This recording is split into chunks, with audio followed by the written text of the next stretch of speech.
Sunday को macro और global update में आप सभी का बहुत बहुत वेलकम है। आज हम बात करेंगे गोल्ड के बारे में, बिटकॉइन के इफेक्ट के बारे में और ट्रंप के आने से, टैरिफ्स लगने से बिटकॉइन के मैक्रो पे क्या असर पड़ सकता है, उन सब चीज़ों को स्टडी करें। लेकिन उससे पहले आपसे एक छोटी सी जो है मेरी एक वो है कि थैंक्स कहना है कि 30K सब्सक्राइबर्स आज हम लोगों ने कंप्लीट कर दिए, 30,000 सब्सक्राइबर्स। एंड एक टाइम था कि 4,000 2,000 थे, आई थिंक 1,000। उस पर जो लोग कमेंट करते थे, जो लोग सपोर्ट करते थे, उन सभी के नाम मुझे याद है, उन सभी की बातें मुझे याद है। उनमें से कई लोग कमेंट करते हैं, अभी भी करते हैं, और बहुत सारे लोग हैं जो साथ में रहे।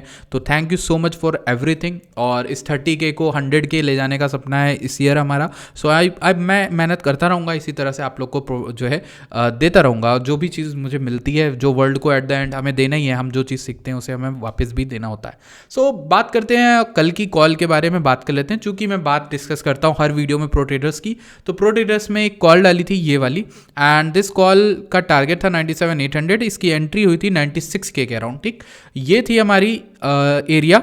96,348 चल रहा था उस समय, 96K की एंट्री बताई थी कल। ऑल्दो आपको 95,800 तक की आपको एंट्री मिली होगी। ठीक, उसके बाद ये बोला था ये ट्रेंड लाइन टूटेगी तो हम 96 समथिंग 97K के आसपास तक जाएंगे। ठीक है, ये एरो बनाया था। इसी कॉल के मद्देनजर रखते हुए कल मैंने आप लोगों को अपडेट्स भी डालकर दिए थे कि भाई ये 34% बना था, फिर उसके बाद 53 और 56% पे मैंने पूरी क्लोजिंग मार दी। ठीक है, तो ये हमारा प्रो ट्रेडर्स है। जो लोग भी जुड़ना चाहें वो डिस्क्रिप्शन में लिंक है टेलीग्राम की, वहाँ से जाके जुड़ सकते हैं। तो वीडियो को स्टार्ट करेंगे और समझेंगे गोल्ड के बारे में पहले, क्योंकि गोल्ड इंपॉर्टेंट है। बट उससे पहले हम बिटकॉइन को देख लेंगे। ठीक, सो अभी आप में से जितने भी लोगों ने हमारे टेलीग्राम को ज्वाइन नहीं किया, अब मेरा एक ही गोल है जो सबसे नियरेस्ट है, यानी कि हम सिर्फ 2,000 मेंबर्स और चाहिए और हम टेलीग्राम पे 10,000 मेंबर्स अनलॉक कर देंगे, जो कि बहुत बड़ी अचीवमेंट है फॉर मी एटलीस्ट। तो अगर आप लोग उसमें हेल्प करना चाहते हो तो आप कर सकते हो। एंड या let's go into the video. Bitcoin के सेंटिमेंट और बिहेवियर को एनालाइज करते हैं।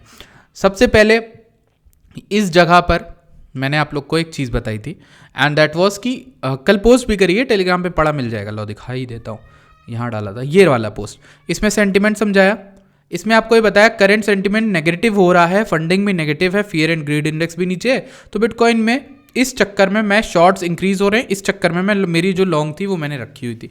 अब मैं आपको उसका एक रिजल्ट दिखा दूं, तो ये जो शॉर्ट स्क्वीज जहां तक बनी थी 95,800 के अराउंड, वहां से हमें ऑलमोस्ट एटलीस्ट 1,500 या 1,200 पॉइंट का जो है पंप देखने को मिल गया ऑलरेडी। अगर मैं आपको दिखाऊं तो ये यहाँ पे देखो शॉर्ट्स इंक्रीज हो रहे थे, फंडिंग गिर रही थी, तो वहाँ से टॉप पे अगर दिखाऊं तो 1,400 पॉइंट्स का पंप मिला है, 1.5% का मूव। एक स्काल्पर, एक ट्रेडर के लिए इतना मूव काफ़ी होता है, जो लोग भी प्रो ट्रेडर्स में ट्रेडिंग करते हैं। इसी तरीके से हर चीज़ आपको सिखाई जाती है। इसके साथ साथ मैंने एक नई चीज़ अनाउंस करी है प्रो ट्रेडर्स में, जो 14 फरवरी से स्टार्ट करी जाएगी हमारे ग्रुप में, और उसके लिए आपको प्रो ट्रेडर्स में होना ज़रूरी है। और ये उन लोगों के लिए जिनका इस लिक्विडेशन इवेंट में बहुत सारा लॉस हुआ है, और इनफैक्ट मेरा भी हुआ। सो हम सब मिलके एक ट्रेडिंग जर्नी स्टार्ट करने वाले हैं, एक चैलेंज ग्रुप टाइप का, तो उसमें भी हम वहाँ पर काम करेंगे। ठीक है, तो जो भी फंड है हमारे पास, जैसे 1K है तो हम 1K USDT को ग्रो करने की कोशिश करेंगे, हम कितना ऊपर जा सकते हैं। बाकी इन्फॉर्मेशन के लिए आपको प्रो ट्रेडर्स में अंदर आ जाओ, तो वहाँ पर आपको पड़ी मिल जाएगी, एवरीथिंग इज़ फ्री। ठीक, अच्छा यहाँ पर हम बात करते हैं बिटकॉइन के ऑर्डर ब्लॉक लिक्विडिटी को देख के कि कितने लॉन्ग के ऑर्डर है, शॉर्ट के ऑर्डर है। यहाँ जब मार्केट कल गिरी थी 95,800, तो वहाँ देखो लॉन्ग के ऑर्डर्स आए थे। कल वीडियो जब बना रहा था तब भी ये चीज़ मेंशन करी थी। अभी भी देखो पूरे इंक्रीज में और सब जगह पे भी आपको लॉन्ग के ही ऑर्डर दिखेंगे, बट ये 97K के अराउंड थोड़ा सा यहाँ पे मार्केट गिरती हुई दिखी थी। हालांकि अभी भी लॉन्ग के ही ऑर्डर्स हमारे जो हैं वो बने रहेंगे। ठीक, अब बने हुए हैं अभी मार्केट में। ठीक, 15 मिनट के चार्ट को अगर हम 4 घंटे के चार्ट में कन्वर्ट कर दें, सो हम देखेंगे कि बाइंग ज़्यादा हो रही है एज कम्पेयर टू सेलिंग। ठीक, ये एक पॉजिटिव इंपैक्ट हमारे लिए हो सकता है। ठीक है, मार्केट में। इसी के साथ हम लिक्विडेशंस को भी पढ़ने की कोशिश करेंगे कि लिक्विडेशन क्या कहते हैं इस समय के दौरान। तो अगर हम लिक्विडेशंस को देखें तो हमें यहाँ पर दिखता है काफ़ी कुछ दिखता है वैसे तो। ठीक, OI काफ़ी गिर गया है, वॉल्यूम जो है हमें खास दिख नहीं रही। लिक्विडेशन नीचे की ओर यहाँ बैठे हुए हैं 95,500 समथिंग, 95,200 एंड वहाँ पर। ठीक, उन सब चीज़ों को भी हम देखें। हमने आपको पहले बता दिया 91.5K पे ध्यान रखना, अगर तुम्हें ऑर्डर्स लगा के रखना, अगर वहाँ मार्केट किसी भी तरीके से आती है और तुम सो रहे होते हो तो तुम्हारा एटलीस्ट ऑर्डर हिट हो जाए। ठीक, मैं तो ये कहूँगा ऐसे क्रैशेज में तुम सिर्फ बिटकॉइन स्पॉट में लोगे ना तो 5-10% बना लेते हो, अगर तुम्हारे पास फंड ठीक ठाक है। ऐसे सोचा करो कि फंड बड़े में डरा नहीं जाता है, फंड बड़े को किस अपॉर्चुनिटी, कौन सी अपॉर्चुनिटी ऑब्वियस है। जैसे तुम्हारे पास अगर 10 लाख 20 लाख रुपीज़ हैं, ठीक है, तुम्हें ये पता है कि बिटकॉइन का क्रैश आया, तो मुझे 10% बनाना है 10 लाख का, तो 1 लाख रुपीज़ होता है, ठीक है। 1 lakh is sufficient in India, it is good amount of money. तो 1 लाख अगर आपको बनाना है, आप क्यों किसी ट्रेडर की वीडियो देखो, कुछ और करो। आपको पता है यहाँ से बिटकॉइन गिरता है, मुझे लिक्विडिटी दिख रही 91K की, 78K की, मैं ऑर्डर लगा देता हूँ इन जगहों पे। गलती से भी बिटकॉइन का ऑर्डर हिट हो गया, मेरा एटलीस्ट बाउंस में, मीन रिवर्जन में मेरा अच्छा खासा बन जाएगा, मुझे लगता है कि ज़्यादा बन जाएगा, 5 लाख 4 लाख तक बन जाएगा। सो ऐसे भी खेला करो। Trading is not all about कि आप हर वक्त ट्रेड करो, ठीक है। आप कभी कभी एक स्मार्ट इन्वेस्टर भी बन सकते हो, ठीक है, मार्केट में। अच्छा, इसके साथ साथ मैं यहाँ पर CoinGlass पे सब चीज़ें बात कर ली है, ठीक है। सो अब हम चार्ट पे जाएं, लेकिन उससे पहले आपको एक चीज़ समझानी है, दैट इज़ कि फिजिकल गोल्ड एक ऐसी चीज़ है, जैसे कि आप कभी देखते होगे, आप डिजिटली गोल्ड भी खरीद सकते हो और फिजिकल गोल्ड जो आता है बुलियंस में। तो जो फिजिकल गोल्ड है वो बहुत ज़्यादा मूव कर रहा है पिछले 6-7 महीने में अगर हम बात करें। It just won't stop, another 500,000 ounces delivered today. The world's still accessible physical gold is being parked 100 feet below Manhattan, meanwhile London is now empty. तो जो यूएसए है वो गोल्ड बहुत ज़्यादा बाय कर रहा है, और इसके पीछे के रीजंस क्या हैं? क्योंकि वो अपने प्रेसिडेंट की अनसर्टेनिटी को लेके थोड़ा बहुत अनसर्टेन है, क्योंकि ट्रंप ने आते ही टैरिफ्स कर दिए अनाउंस। उसके बाद यहाँ पर इन्फ्लेशन को कंट्रोल अभी सही तरह से नहीं किया गया है। रेट कट्स नहीं होंगे तो और दिक्कत हो सकती है, ठीक। अनएम्प्लॉयमेंट भी थोड़ा बहुत हमें इंक्रीज होता ही दिखेगा। लेकिन मेन चीज़ ये कि पब्लिक यूएस जो है वो बहुत ज़्यादा गोल्ड बाय कर रहा है। इसी के साथ आप किसी भी कंट्री को देखोगे वो फिजिकल गोल्ड बहुत ज़्यादा एक्यूमुलेट कर रहे हैं। दैट मीन्स कि वर्ल्ड में जो टेंशन्स हो रहे हैं, चाहे आप इजराइल और पैलेस्टीन वाला वॉर देखोगे, या फिर आप कहीं पर गाज़ा वाला, तो अगर आप वो वाला मैटर देखोगे, या फिर आप यूक्रेन रशिया का मैटर देखोगे, या फिर आप कोई भी देखोगे, ईरान के एंटर वाला मैटर देखोगे, सो वो जो पूरा ये जो अनसर्टेनिटी है वो गोल्ड को ड्राइव कर रही है। एंड गोल्ड के प्राइसेस जो हैं पिछले काफ़ी टाइम में काफ़ी ज़्यादा इंक्रीज़ हो गए। अगर हम देखें 2020 में कोविड आया था, तो कोविड के दौरान आपको देखने को मिला था कि गोल्ड ने मतलब यहाँ पे तो क्या ही बवाल रैली करी थी मार्च 2020 में। आप देखोगे जब भी अनसर्टेनिटी मार्केट में होती है, गोल्ड इज़ द परफेक्ट चीज़ जो लोग बाय करते हैं। मार्च 20 देख रहे हो, मार्च से लेकर अगस्त 2020 तक जब लॉकडाउन हुआ था 37% गोल्ड पंप कर गया था उस समय, ठीक। उसके बाद गोल्ड में डंप भी आया क्योंकि स्टॉक मार्केट्स रैली करने लगी 2022 तक, ठीक। 2022 में बॉटम बना था, बट गोल्ड उसके बाद गिरने लगा था क्योंकि सारी मार्केट्स गिर रही थी, लोग वापस आ रहे थे। अब देखा हूँ अगर तो 2022 में जब बॉटम बना, गोल्ड का भी बॉटम बना, गोल्ड ने ऑलरेडी 76% का रिटर्न दे दिया है। ये रिटर्न स्टॉक मार्केट से भी ज़्यादा है। अगर आप किसी इंडेक्स, म्यूचुअल फंड या कहीं पर भी रखे होते, आप अभी भी डाउन हो, लेकिन अगर सिर्फ आपने गोल्ड बाय किया होता 2022 में, तो 2 से 3, आई थिंक ये 2023 की बात है, जनवरी 2023 में भी अगर आपने गोल्ड लिया तो आप काफ़ी अप हो, आपने आउट परफॉर्म किया है 2 साल के अंदर हर एक उस इन्वेस्टर को जो स्टॉक या फिर म्यूचुअल फंड लेके बैठा हुआ है, ठीक है। तो ये एक बड़ी बात है। गोल्ड को क्यों बाय किया जा रहा है, इसकी वजह से एक शॉर्ट स्क्वीज भी आ सकती है मार्केट में और मैनिपुलेशन हो सकता है गोल्ड की मार्केट में। तो ऐसा क्यों हो रहा है, इसका रीज़न आपको बता दिया, अनसर्टेनिटी है बहुत ज़्यादा मार्केट को लेकर, ठीक। यहाँ पर आप देखोगे physical gold is currently moving price fluctuation primarily due to its perceived value as safe haven amidst global economic uncertainty, यानी कि inflation, geopolitical tension, potential currency डिवॉल्यूशन। लोग बोल रहे हैं ना डॉलर भी तो ऊपर जा रहा है, इस चक्कर में भी लोग यहाँ पर ले रहे हैं। सेंट्रल बैंक्स गोल्ड बाय कर रहे हैं, ठीक है। यूएस डॉलर का जो फ्लक्चुएशन है वो है, जियोपॉलिटिकल अनस्टेबिलिटी है, लोअर इंटरेस्ट रेट भी है यहाँ पर, ठीक है, रुक गए हैं। उसके बाद अगर हम बात करें दुनिया की सबसे बड़ी जो माइनिंग कंपनी है गोल्ड की, वो है न्यूमॉन्ट। उसके शेयर्स को अगर हम 2016 से देखें तो वहाँ से तो काफ़ी उठा है, ठीक है। लेकिन मैं ये कहना चाह रहा हूँ कि इसमें 2020 में देखो एक इनिशियल डंप आया था जब कोविड आया था, उसके बाद से एक जो पूरी ये जो कंपनी है बहुत अच्छा पंप करी थी, लाइक 90% तक। अगर डंप में बात करें कोविड के डंप में से तो 161% अप गई थी, वहाँ से गिरती चली गई अप अंटिल जनवरी 2024 तक। और जनवरी 2024 से इसने दोबारा एक रैली स्टार्ट की जिसमें 91% का इसने रिटर्न दिया।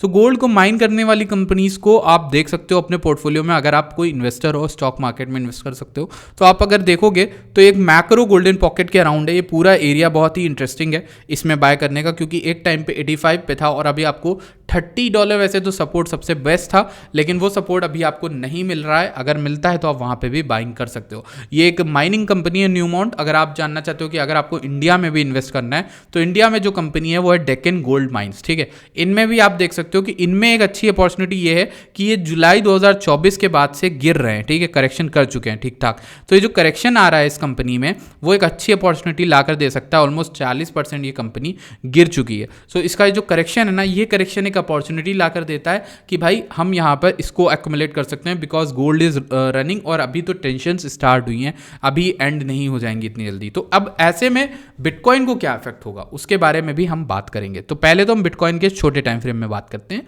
4 घंटे के टाइम फ्रेम में अगर बात करें तो कल जो मैंने आपको प्रोफाइल बना के बताई थी प्रीवियस वीक की, सो उसमें वो अभी भी वो लेवल्स बने हुए हैं, सब चीज़ें बने हुए, ठीक। अब हमारे पास प्रीवियस डे का जो हाई है वो हमारा यही वाला हो जाएगा 7 फरवरी 8 फरवरी का ये वाला, ठीक है। सो 8 फरवरी का हाई हमारा ये वाला ऑलमोस्ट यहाँ कहीं नीचे पे था, ठीक। सो उसको तो हमने तोड़ के रीटेस्ट करके आ रहे हो, नीचे ही गिर रहे हैं तो कोई बड़ी इंटरेस्टिंग बात नहीं है। अभी रेंज में फंसा हुआ है और बिटकॉइन में कोई भी इंटरेस्टिंग बात आपको देखने को नहीं मिल रही। मैंने आपको एक सिंपल सी चीज़ बताई थी, आप इस लो से इस हाई का पूरा प्रोफाइल निकालोगे फिब का तो आपको ये पता चलेगा कि हम गोल्डन पॉकेट के जस्ट पास बैठे हैं और 0.5 के लेवल पे भी है। सो अगर इसमें पंप आना होगा तो ये बढ़िया जगह है पंप करने के लिए भी। बिटकॉइन में मैंने आप लोग को ये लेवल बताया था और ये देखो ये वाली लॉन्ग थी मेरी जो यहाँ पर तक चल रही थी, ये देखो कि पूरी यहाँ तक रन करी थी, ठीक है, एटलीस्ट यहाँ तक पंप करी, 1400-1500 पॉइंट तो मिले इसमें। इसके अलावा इथेरियम और टाओ एक ऐसा कॉइन है जिसको मैं देख रहा हूँ बाइंग वगैरह के लिए, तो उसके बारे में वीडियो बना के बताऊंगा तो ज़्यादा अच्छा है ऑल्ट की। तो अभी इथेरियम में क्या है, इथेरियम में हमारे पास 0.5 का एक लेवल है जो कि है $3100 के अराउंड। एवरीवन इज वॉचिंग कि भाई $3100 को ये रिक्लेम कर ले जल्द से जल्द, यानी $3100 समथिंग लाइक दैट, ठीक है। तो 0.5 का लेवल $3100 है, उसको रिक्लेम करना बहुत ज़रूरी है। अगर वो रिक्लेम नहीं करता है तो हमारे लिए दिक्कत क्रिएट हो जाएगी, ठीक है। सो अब हमें क्या चाहिए इथेरियम में, इथेरियम को मैंने ट्रेडिंग करना छोड़ दिया, इथेरियम को कहाँ ही ट्रेड कर रहा हूँ। 0.5 के ऊपर आएगा तभी आपके लिए एक अच्छा अनसर्टेन इन्वायरमेंट क्रिएट होगा, वरना मैं इथेरियम को बाय करूँगा नीचे। और वो कहाँ बाय करूंगा, एटलीस्ट 2300 से 2400 के लेवल पे, क्योंकि वो जीपीबी है पुराना वाला और नया वाला जीपीबी है जो क्रैश आया था वहां से जितना ये रिकवर किया था वहां तक का भी जीपी यही है, ठीक है। सो जीपी के एरिया में बाय करना मुझे ज़्यादा बेटर लग रहा है उस एरिया में, ठीक। बिटकॉइन की बात करें तो अगर बिटकॉइन मुझे इस लेवल पे मिलता है 94,400 से 93,400 के बीच में, सो अच्छी बात है। बट लिक्विडिटी वाइज अगर हम इसको पढ़ने की कोशिश करें सो हमें एक सर्टेनिटी दिखती है कि गोल्ड अगर ये हमारा बिटकॉइन है ये अगर 92 से 88.9 भी मिलता है that is also a good level, ठीक। सो अब हमारे दो, अगर आप कोई लॉन्ग टर्म इन्वेस्टर हो बिटकॉइन बाय करना चाहते हो, आपका पहला एरिया तो ये 94K होगा, दूसरा एरिया आपका बाइंग का 92 से 88.9 के बीच में रहने वाला है। ये दो एरियाज ही आपके पास बिटकॉइन में हैं, ये मैक्रो टर्म में बता रहा हूँ, लेकिन जो माइक्रो टर्म में देखते हैं, जो लॉन्ग शॉर्ट करते हैं, उनके लिए पूरा जो स्ट्रक्चर यहाँ पे बन रहा है एक काइंड ऑफ बुलिश है, लेकिन ऐसा बुलिश कि ये पहले अभी नीचे के लोगों को भी लिक्विडेट करा सकता है, पहले ये लोगों को लिक्विडेशन ले रहा है, फिर उसके बाद एक बड़ा मूव कर सकता है, किसी भी तरफ करेगा, वो डिसाइड करेगी कल की एशियन मार्केट, तो वो अब तक ओपन नहीं करती, हमारे पास ज़्यादा डेटा है नहीं डिस्कस करने को, ठीक। अगर हम लोग यहाँ पर बिटकॉइन को देखें इस पूरे चार्ट में और मंथली में देखें, सो मंथ की जो क्लोजिंग थी जनवरी की वो हाईएस्ट हुई थी, जिसको देख के हमें लगता है कि फरवरी का जो महीना है जो स्टार्ट हुआ है वो थोड़ा बहुत लॉस में स्टार्ट हुआ है, ठीक है, रेड में। लेकिन ये एक नॉर्मल बिहेवियर है, जब भी इतनी अच्छी कैंडल बनती तो अगले कैंडल में एक विक बनना ज़रूरी है, ठीक है। बन गई विक, अच्छी बात है, बन गई, लेकिन अब क्या कोशिश करनी है इस महीने की कैंडल को कि ये 96,700 के ऊपर ही होल्ड करे मैक्रो में अगर बात करें, या फिर अगर मैक्स टू मैक्स गिरती है तो 93,300 के तक गिरे। तो ये दो लेवल्स ही मुझे दिखते हैं, बिकॉज ये मंथली के इंपॉर्टेंट लेवल्स हैं एंड ये महीना है दिसंबर का जिसके हाई और ओपनिंग और क्लोजिंग हम मार्क कर लेंगे, एंड यही एक ऐसा सपोर्ट है जिस अभी ये ले मैं बताऊँ ना क्लियर कट शब्दों में, बिटकॉइन बुलिश लग रहा है, बिटकॉइन मैक्रो में भी बुलिश है, वीकली में भी बुलिश है, हर जगह बुलिश है, बट ऑल्ट्स नहीं सही लग रहे हैं, इथेरियम नहीं सही लग रहा, लेकिन बिटकॉइन लग रहा है। सो इसका क्या मतलब हो सकता है मुझे नहीं पता, ऐसा पहली बार मुझे ऐसा लग रहा है कि बिटकॉइन उठेगा और बाकी चीज़ें नहीं उठेंगी, ऐसी चीज़ ऐसे दोबारा लग रही है। और इसका एक रीज़न हमारा ये भी हो सकता है कि भाई ये जो डोमिनेंस है बिटकॉइन की ये काफ़ी ज़्यादा दिक्कत क्रिएट कर रही है। अगर ये किसी तरह की विक भी दी है फेक और यहाँ से गिरना स्टार्ट कर दे तब तो अच्छा है कि आपका ऑल्ट सीजन आ जाएगा, बट तब तक हमारे पास सिर्फ और सिर्फ अनसर्टेनिटी ही रहेगी। तो ये एक अपडेट थी, आई होप आपको समझ में आई। गोल्ड के बारे में। और एक चीज़ याद रखना, गोल्ड अगर उठ रहा है तो गोल्ड के दौरान हो सकता है तब इनिशियल रिएक्शन बिटकॉइन गिरे, लेकिन गोल्ड जितना उठेगा उतना हमें पता चलता है कि बिटकॉइन भी उसी की तरह एक सेफ एसेट है जिसको आप लेके बाय करके छोड़ सकते हो। तो जितना लोग उसके वो जान गए हैं उतना ही बिटकॉइन लोग लेंगे, तो इसीलिए आपको बिटकॉइन में स्ट्रांगनेस दिख रही है, गोल्ड में दिख रही, पर स्टॉक मार्केट में और आप इंडियन मार्केट्स में देख लो तो उनमें भी हमें वीकनेस देखने को मिल रही है। ठीक है, so that was my update. I hope आपको अच्छी लगी। चैनल को सब्सक्राइब करना, वीडियो लाइक करना, and I will see you guys in the next video. Till then bye bye.